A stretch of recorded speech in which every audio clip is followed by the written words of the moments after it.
Baby-led weaning, as far as I can tell, is not better than pureeing. And I say this because I was convinced a week ago that baby-led weaning had proven benefits for my baby. Having gone down this rabbit hole and pulled at the thread of baby-led weaning, what I found is that one is not better than the other. They are just as good as each other. And I think that's a really important distinction to make, because I think there are other parents out there who, because of the echo chamber of social media, are seeing the expected benefits of baby-led weaning and thinking that those are science-backed proven benefits.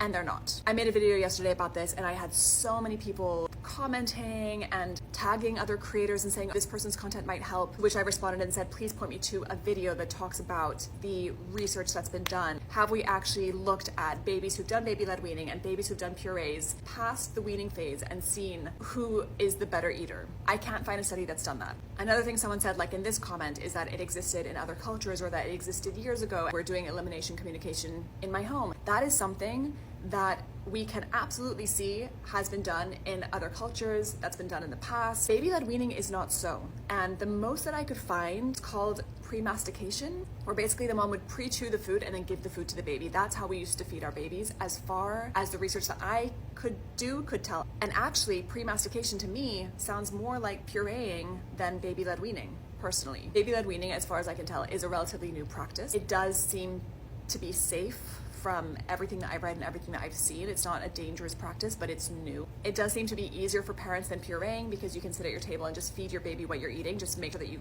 serve it appropriately. We're using the Solid Starts app for that. So I'm still continuing down the baby-led weaning route because I still believe that there are benefits to it. But again, like it's not proven. And I think it's just an important distinction to make. Just so that if anyone else is in this boat and is sitting in discomfort with baby-led weaning because they think it's better for their baby, just know that that hasn't been shown.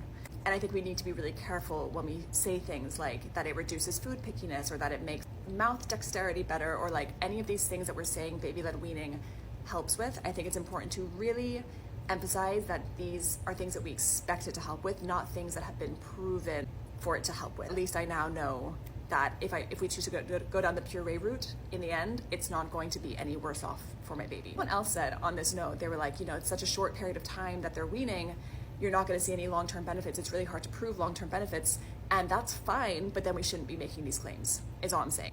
But I digress. Okay, I'm going to get off my baby-led weaning horse. I just think it's really fascinating, especially the way the social media echoes things. I hope this helps someone else. I think it's an important thing just to wrap up this topic before I move on with my life.